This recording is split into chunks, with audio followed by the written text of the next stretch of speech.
Well, I'm now going to show you again that last hand that I played um, right at the end of of the first part of this video. So this is the start of part two.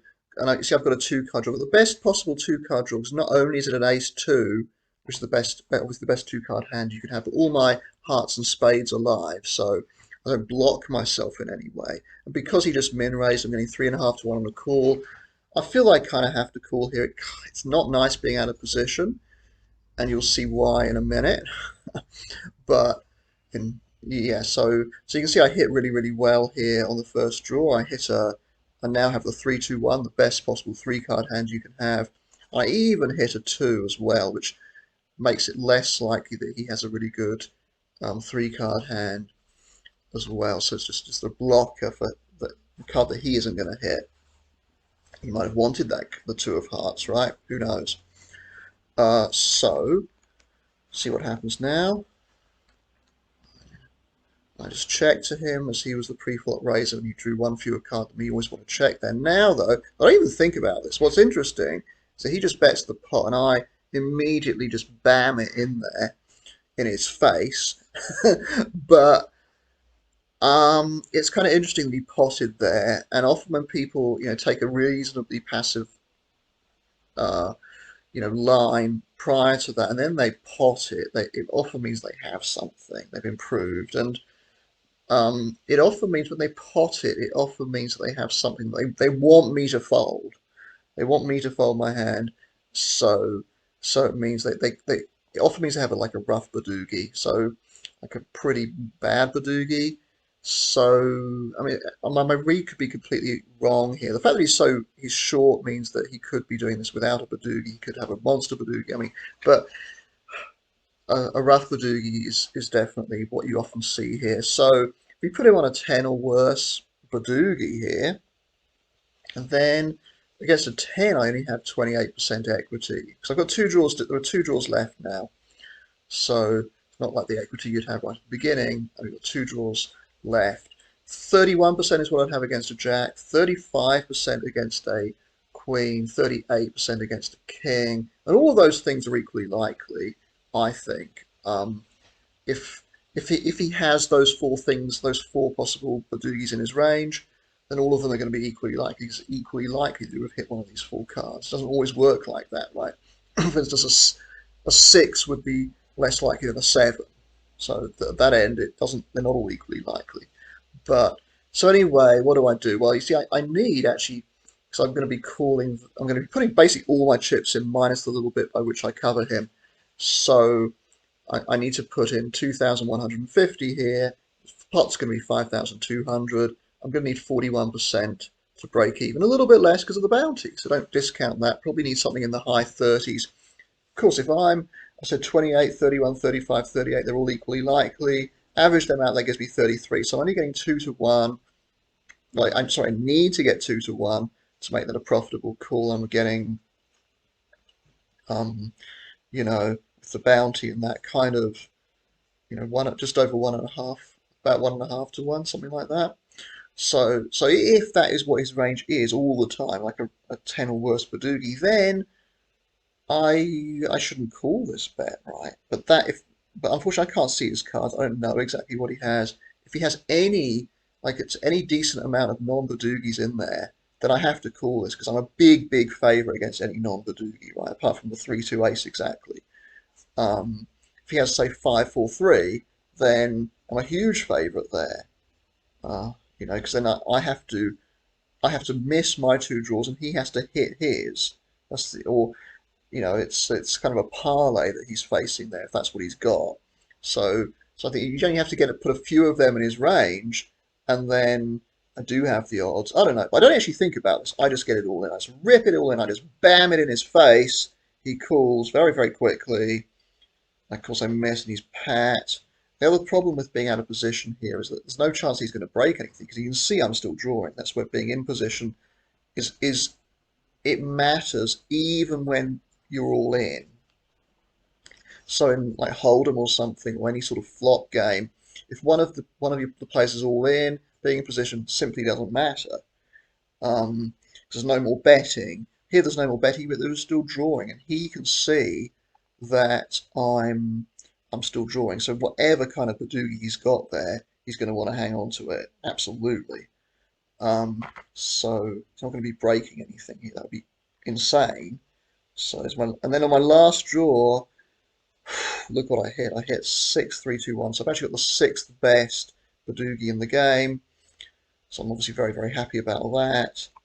And he did have a rough king. Well, no, he had a smooth king, but it was a king all the same. And so if he actually had the 6, 3, 2 to start with, which is what he must have had, right? So he hit the badugi straight away. Then he needed to go bigger before the draw. He needed to not price me in to go and see that draw there. He needed to bet larger, maybe pot it when he's that short actually. Um, to price me out, you know. So anyway, I'm very lucky here to get that, and I get his bounty as well because I just covered him by a tiny amount, and it means I have 5,484 chips now instead of 284. So I'm going to show you the rest of the hands from the tournament. Okay, right. So this hand, I don't have anything, and so it's interesting that UTZ just decides to it's weird to play this hand. I think he drew four. I think I wouldn't be. I mean, even though he's so short, I just wouldn't be getting involved with this. I just don't think it's worth it. Save your chips. Just fold. Move on to the next hand. Instead, he draws four. He ends up making a decent hand that's not good. That's not the winner, right? Mainly because he drew four.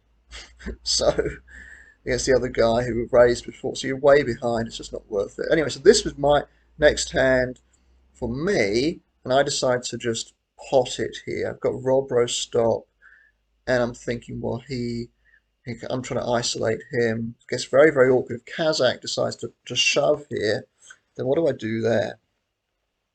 Don't know. Honestly, don't know. So this time I've got a 6-5-3 under the gun, so I've got a good hand here.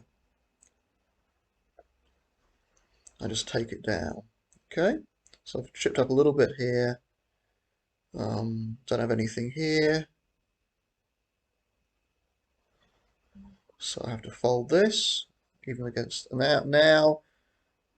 He just limps in. Muba just limps in, draws one, so it's kind of a little bit weird already. I basically always raise my one card draws, pretty much.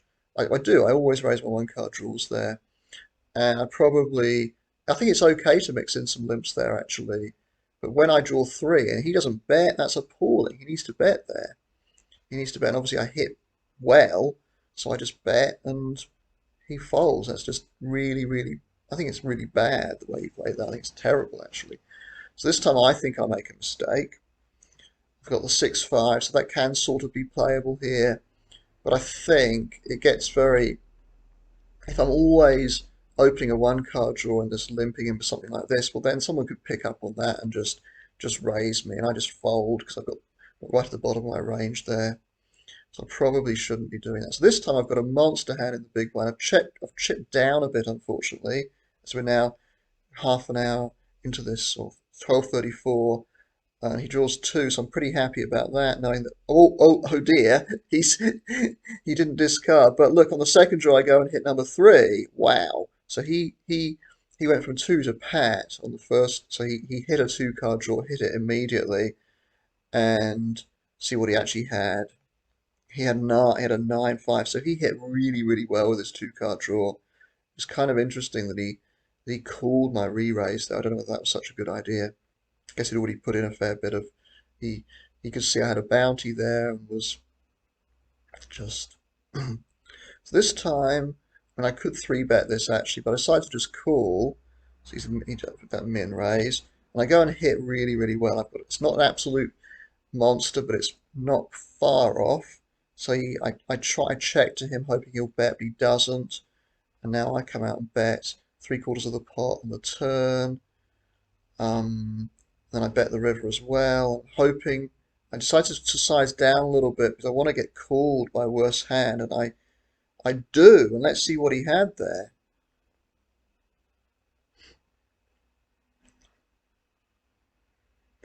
So he has a 10. So that was a good bet by me. I'm lucky at this point to still be in the tournament, but now I've got a good stack. 10th place out of 23 in the top half. Um, so, so now I'm running well. I've had twice I've hit a badugi to keep myself basically in the tournament. This time, not just a badugi, but a very, very strong badugi. Second time I didn't actually have very many outs, but he obviously hit extremely well to begin with, which meant I didn't have many outs. And now I've got 14,000, which is very nice. Start to cover some more people now. Cover three of the seven people, half the people on the table. And now I've got a very good badugi on the button, which is great. To get this on the button is fantastic because, you know, obviously you're going to be a bit wider on the button. An L trap, what's he doing? I hope he's not trapping with a monster. Draws one. I mean, although it's a very strong hand, it's going to lose to a fair few. Um, what does he do here?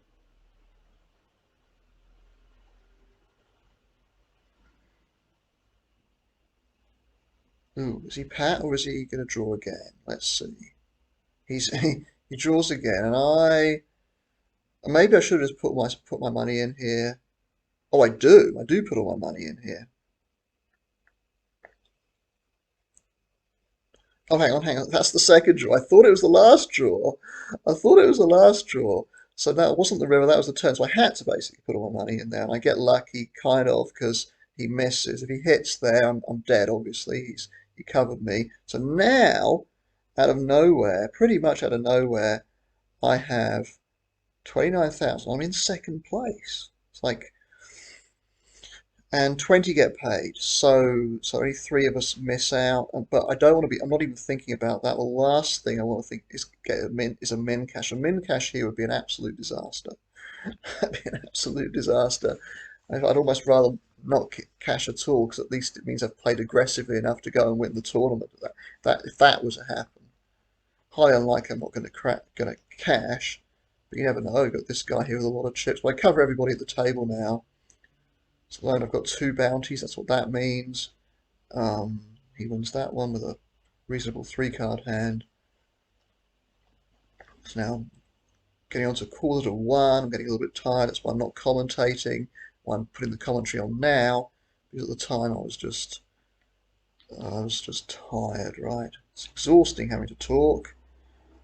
So just take that down. And now I've got a strong three-card hand in the big blind. Um, and he just folds to me, which is kind of a shame. His heads up that plays really, really well. Got another decent one card draw here. You can see, although I am in second place, I've only got half the stack that the leader has, and he's got 950 in bounties. He's having a fantastic time. Unfortunately, I'm facing a this limper here. So how do I play this? I feel like I should actually raise here, but I don't. I just decide to call. I feel like I needed to actually raise to put him under pressure. Go and hit a king though, and I decide to bet reasonably big. He calls me, and I decide to again put him close to all in here. This time he folds, and I think he makes some kind of comment if I remember rightly. I'm bluffy. Well, I was not a bluff. I had a genuine hand there.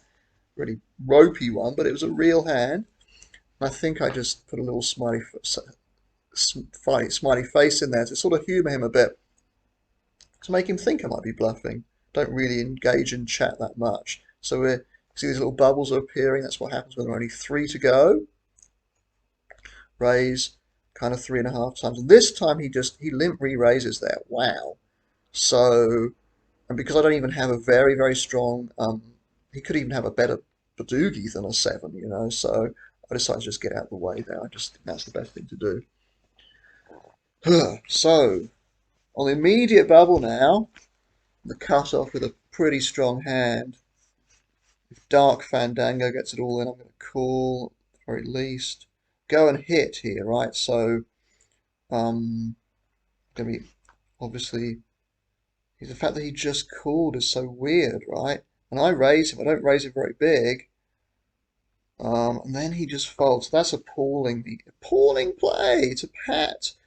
And I make a note of that. That as I say, if he did in future, I can just exploit that. Just check raise him on the flop with nothing. Um, because it's just appalling, right?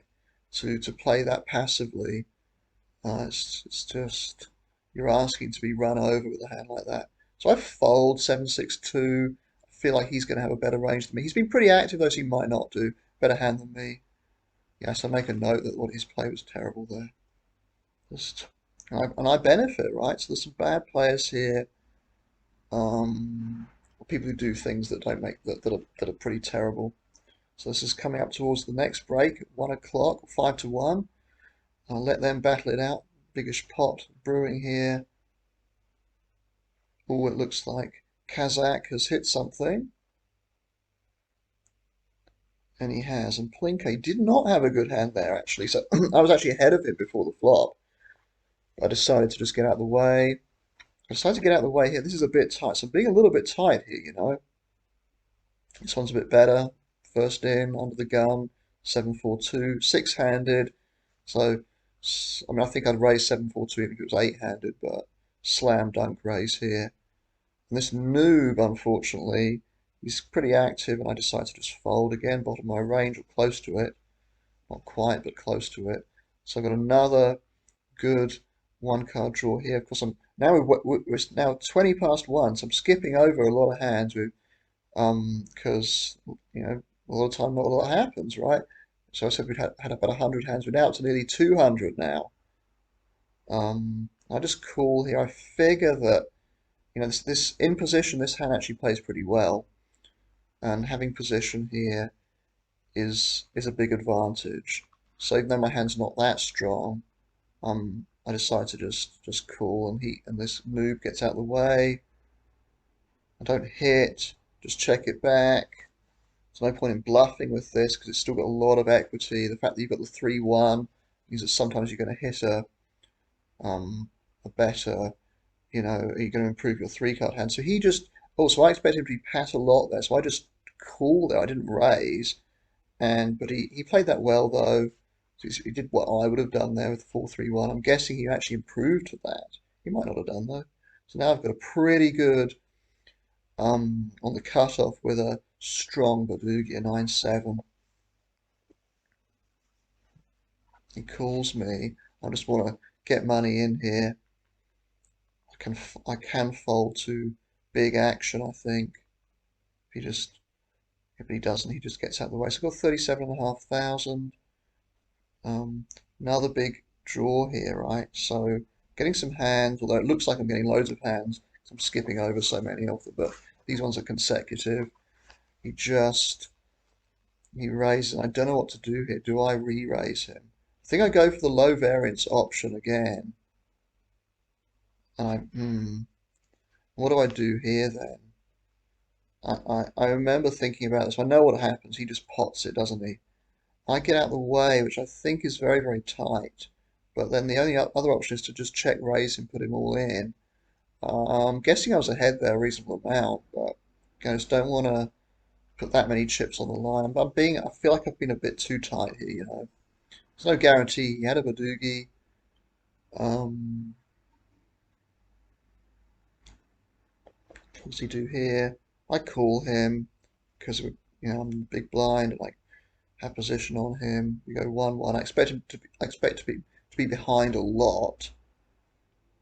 And he looks like he might just want to get all his chips in, so I just fold it. So I've lost a little bit of ground here, been a little bit tight. So now I've got another. It's now gone 1:30.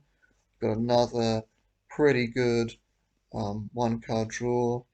He just folds. So okay, 6 out of 11. So people have been dropping like flies, and 11. I think there was a payout jump at 11. So I think everybody from 12th to 20th got the same. So you really, really want to avoid that. Um, So unfortunately, I just get it. I had a very, very strong hand there, but I just got folded to me in the big blind. Um, do cover him. I'm going to try and just raise, put a little bit of pressure on him. Um, see what he does. Best possible two-card draw if he folds. That's all right. I get to chip up a little bit. Next one. 5-4 on the button. Now, normally I'd open this up, but this noob guy's been pretty active. For that reason, I decided to fold, even though I've got 5-4 with my suits live. Down to 9 now. Sixth place out of 9. So, 4-3-2. I don't know, what do I decide to do here? I feel like I actually should um, put him all in here a lot of the time. But the fact that he potted, so I'm obviously just gonna I can't do anything but call him now. He doesn't necessarily have to have a badugi there, so it's fairly high risk this, but sometimes you just have to go with it. I don't improve, but he only has 651, so wow, that was a huge hand for me. And I get $5 worth of bounties there too. So I've got start with $1, so I've got about $7 of bounties here. And just look at me here. Fourth out of 8 in the middle of the pack here. Yeah, $7.19 in bounties. So winning that was really, really nice. And it's a big chip up there too. So it's always nice when you win a hat without even making a badugi. Feels kind of cool when you do that. It's like, whoa. Lots of ways you can win hands in this game without having a badugi. One of the other ways is just to snow and get everybody to fold. And back in the days of the cash games, I used to do that quite a lot. People were very, very, you know, they just believed that you had a badugi. So anyway, he goes and has a rough 9. That's enough to knock him out. We're down to 7 now. So now the power jumps are pretty big. So look what I've got under the gun. I just go with my normal raise size. Hope somebody's going to call me or raise me or something. And no! Oh no! Oh no! So I have number 5 there. God damn it! And everybody just folds. So I could re-raise this. And I don't deliberate for very long. I fold. Again, I'm taking a low variance option here. I just don't think it's worth it with a king. You're actually a slight underdog if he has a strong one card hand. Obviously, you have a lot of fold equity or some fold equity, but just don't need to be taking a really marginal spot at this point.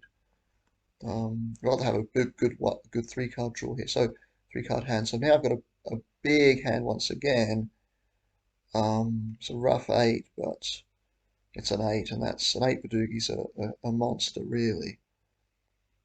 So I open it up, same as I did with the 5, the same as I would with a 3-card 8 here. And it's interesting what he's doing. He does, he min 3-bets me, which is kind of weird. I think, what has he got? I actually think, considering the possibility he actually has a better pat hand than me, and that's happened to me before when I've had a hand as strong as this and run into a better pat hand. So let's see what he does here. So I've just 4-bet pretty reasonably big. It's not that big, I suppose. He folds. Wow. I could have gone smaller, I suppose. It's a weird size to min 3-bet. I don't know what he'd do that with. And I wouldn't min 3-bet anything. I don't think. Maybe I should be doing stuff like that. So middle of the pack, 7-handed. Or third place now, in fact. And I've got the nut 3-card hand on the gun, which is very, very nice. Got one of the middle stacks here. You've got this big stack here, short stack, a couple of short stacks here. So I obviously can't fold this. And I mean, even if he re-raises here, back raises or whatever, I still have to go with this. So anyway, he gets out of the way. I go and hit that. Wow, and he's pat. So this is, again, I'm just running really well at the right times here. Got number 6. He just hangs on to his hand for dear life. He actually had a really big hand there for a pat hand. So I was very, very lucky there. Once again, so I get another $5 something. And now I'm the chip leader all of a sudden. So, heck, I don't even think I've played that well in this tournament. I think I've played all right. but I've passed up some spots that I probably shouldn't have done. And now look, I've got another badugi under in the big blind here. So he's re-raised. This is an interesting one, but with how short he is, just got to get all my money in here and hope it holds up. Let's see. I'm obviously a favourite. I'm sort of 60-40 or something, a little bit better. It's about 60, about 62% or something I have here. Um, and it does hold up. He actually makes a badugi. What's really weird about this is he had a terrible three-card hand here. He shouldn't have done that. That was just terrible. So, because he was drawing live to what I had, but he didn't necessarily know that. He just, yeah, he needed to just get out of the way when I um, just got all my money. And so look, I'm the chip leader. You're not that far behind though. And then I've got a short stack here. So I'm in the lead. I've got to get another bounty here. So I've got a lot of bounties now. Look at this. Got about um, $19 in bounties. I get another badugi here. I'm getting up to about 10 to 2 in the morning. I'm getting a little bit tired. But this actual final table has progressed really, really quickly. And again, I've got a pat hand. I'm 57% here against whatever he might have. So it's about 2/3 of the pot. If he comes over the top here and check raises me, I'm probably going to fold. Doesn't though. So again, probably not going to fold at any point now though. About 2/3 of the pot once again, and he folds, right? So I'm running really well at the moment. I can't remember last time I ran this well. Um, I'm very lucky to even be in the tournament. Here I am, leading it with five players left, and there's some short stacks there now. I've got a little bit of clear water between me and him, 40,000 between us roughly. Um, just again, he's min raising, he's pricing me in. I have to call here. It's a bounty in play as well, don't forget. If I miss this draw, I'm giving up to any reasonable bet here. But he just checked, which is insane. It's terrible. He needs to bet there. Got to bet there 100% of the time. Again, he's going to bet this time. Having missed again on my part. He doesn't know I've missed. This time he bets the pot, so probably he's got a badugi there. Whatever, right, let's get out of the way. 7-4-2, big draw to get in the small blind. So actually feeling maybe I should have got a 6,000 there out of position. Rather than the 5-4. What does he do? He folds. It's alright, don't mind that too much. Get another badugi, so I'm getting some hands. And wow, I mean, they're not absolute monsters, but five-handed Jack badugi is very, very good. Again, he's min raising a lot. I don't really want to see one of these two re-raise me. Probably getting out of the way in that situation. So again, I get to chip up again. And I'm at the point now with this chip stack that I've got where if I don't win, I'm probably going to be a little bit disappointed if I don't win the tournament. I mean, if I come second, think I'd probably live with that because if I come second, I'll get a good pat. There's about $40 just in prize money for coming second, plus I'll have got some bounties then as well I already have. So if I come second, I'll have had a pretty good night. Any worse than that though, I think I'm going to be a little bit disappointed. So with this sort of chip stack, um, so. Going to get another badugi. Often I wouldn't raise a king on the kind of a rough king with nothing nowhere to go, no draws on the cutoff. But here, because I feel like I can. People are being pretty tight. They're being pretty passive. I just feel like I can sort of run the table over at the moment, if I'm honest. Um, not with an eight. So I do feel pretty good about my situation. I feel that I can sort of bully the table a little bit, which is not a position I'm used to being in. It does feel fun when you can do it, though. I must admit, even someone like me, who has very little in terms of ego, I think it does feel good on the odd occasion when you can play aggressively and run people over a little bit. So I decide to raise this. I don't know what you're doing, limping in there. I'm sure I decide to bet again. Go for sort of 60% of the pot. Calls again. Decides this time to just check. Now if he bets, if he bams it, I'm probably going to fold here. I decide to actually go for a small bet on the river here. Yeah, just under half the pot. And he folds. Again, if he'd raised there, I probably would have folded. So I don't know about how I played that one. It's a little bit tricky being out of position. I did get some money from it, which is nice. Again, I've got a badugi. Isn't life fantastic? Isn't it just peachy? And he decides to re-raise. So I'm thinking, eek, right, well, he's going to have a lot of badugis here. I'm ahead of most of his badugis, because I think he could have just about any badugi. He's a regular. I think he's a reasonably good player. So obviously I'm ahead of the vast majority of pat hands here, so just gonna have to go with this. Um, if I'm not deep enough to be able to fold here, I don't think. It's a little bit awkward, but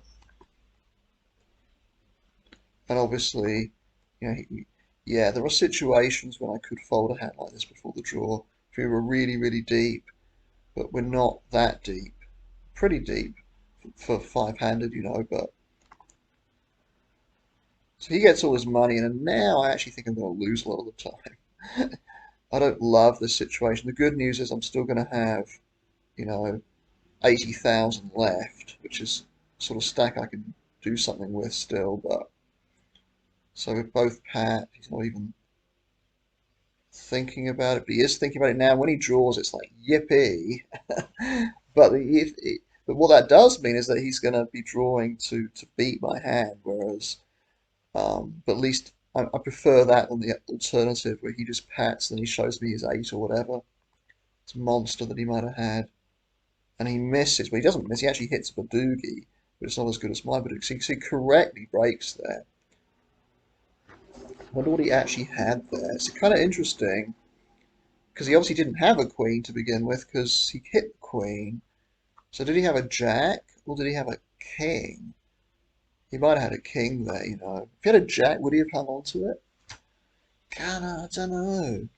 It's really, really hard with a jack. With a king, he's got a break there. So, but yeah, a difficult one there. Yeah, I don't know. Maybe he broke a jack. It's either a king or a jack. I can't really tell. He broke correctly though, but luckily I held up, and now I'm at the point where anything less than a win, and I'll be disappointed. Right now that he's gone, I get his bounty. I get another few dollars, and it's just amazing. Got the $5 for getting him out.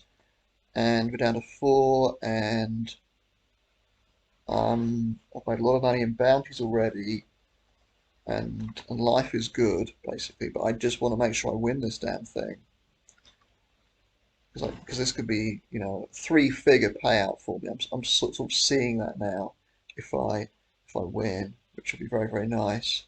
Staying up till 2 a.m. to play a tournament.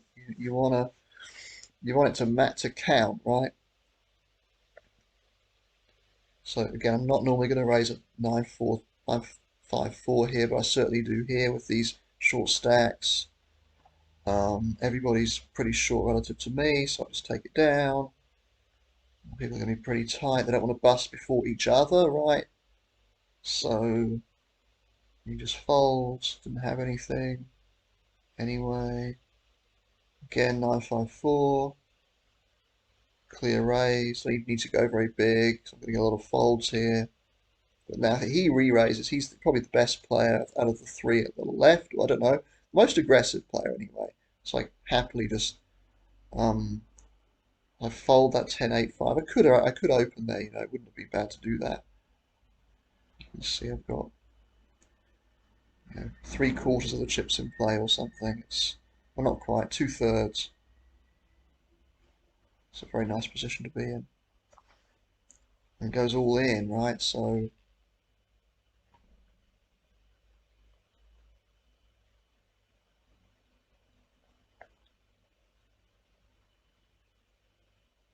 So now he hits, wow, would you believe it? On the second draw, he goes and hits the nuts.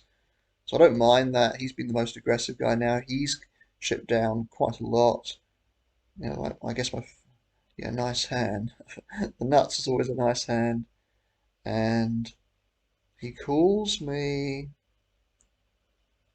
Don't think I'm going to be betting this, am I? Oh, I do bet. Well, that's interesting. Just want to put some pressure on him. I think that's what it is. And he just calls. He just folds, which is nice. I didn't really have very much. He probably didn't have such a good three-card draw anyway. Three-card hand anyway. So I decided to call here. I think I have to call here because of the bounty. It's only 275, but just you know, getting rid of him would help me. So help everybody else too, honestly. But so even he's just going to get all his money. I still have to call. I've got two draws to come. He'll have basically anything here. I go and hit the 4-3-1. Isn't that nice? And we have one draw to come. Now I go and hit a 10 badugi, which I didn't even need to hit because I had the best draw anyway. Best three card anyway. So I get rid of him. I get his bounty and everything. Life's just peachy at the moment. And we're now just had a little break there, and a three-handed. I've got a lot of chips. I've got a lot of chips. I've got over three-quarters of the chips in play. About 80% of the chips in play, actually. Um, so I decided to open this on the button, which I think is a must.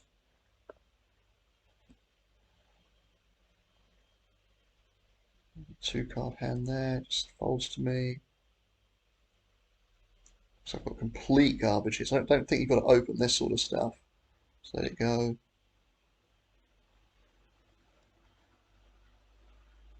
I'm going to open this on the button here.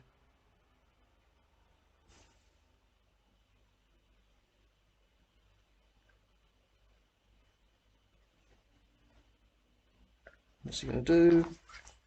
What's he going to do? He's taking his time. And he just folds, isn't it? Isn't life wonderful? Everyone's just folding. 6-1. Just folds to me there too.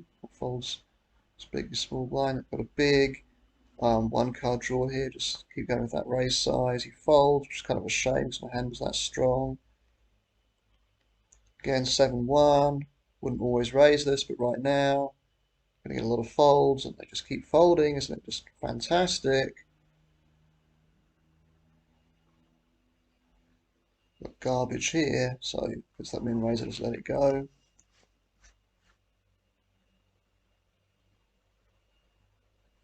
7-6 now, I'm not going to get involved with that one. If I get something half decent, this is not it. Don't have to play every hand, even when you're the big stack. Don't have anything here. I just decided to draw two here.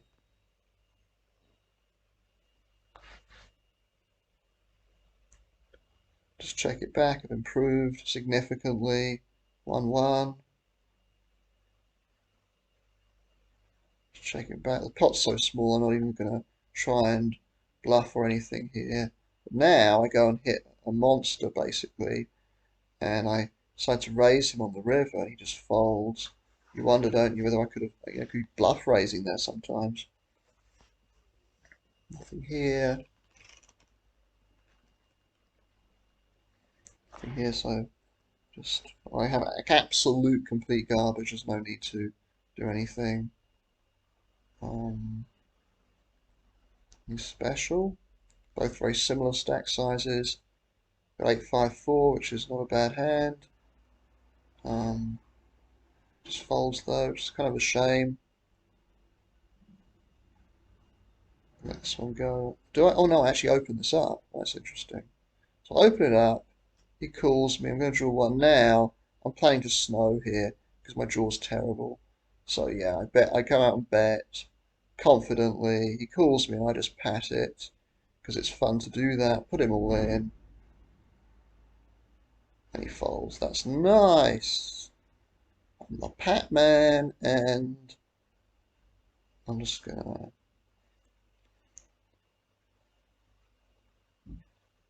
And now they seem to get involved in a pretty big pot here, which is a shame because I wanted to take both of these people out. That was my goal here, was to take them both out, if at all possible. And I sort of crippled him a bit. Um, so you're Pat now, aren't you?